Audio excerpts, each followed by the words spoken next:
ہم یہ تسلیم کرتے ہیں کہ ابو طالب اللہ کے نبی علیہ السلام کی مدد کرتے رہے، بالکل کرتے رہے، اس میں کوئی شک والی بات نہیں، یہاں تک کہ اللہ کے نبی علیہ السلام نے اپنے چچا ابو طالب کے متعلق یہ کہا ہے، امام البانی رحمہ اللہ نے سلسلۃ الاحادیث الصحیحہ میں یہ بات نقل فرمائی ہے، کہتے ہیں کہ شاید کہ کل قیامت والے دن میری سفارش میرے چچا کو فائدہ دے جائے۔ یہ شاید کی بات ہے،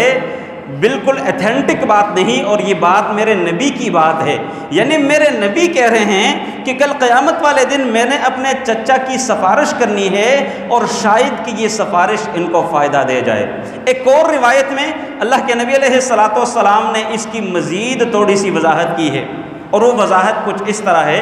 کہتے ہیں کہ میری سفارش کی وجہ سے میرے چچا کو جہنم کے سب سے اوپر والے درجے میں رکھا جائے گا، اور وہ آگ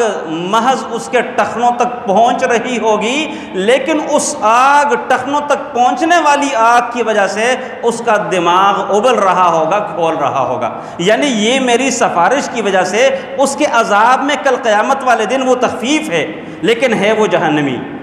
اللہ کے نبی علیہ السلام کی یہ بات، یعنی ان کی مدد کرنا، ان کا ہیلپ کرنا، اللہ کے نبی کا ساتھ دینا، اس کا فائدہ اللہ کے نبی علیہ السلام کے ان فرامین کی روشنی میں یہی ہے کہ ان کا عذاب ہوگا لیکن ہلکا، جنت میں نہیں جائیں گے، ہے وہ جہنمی۔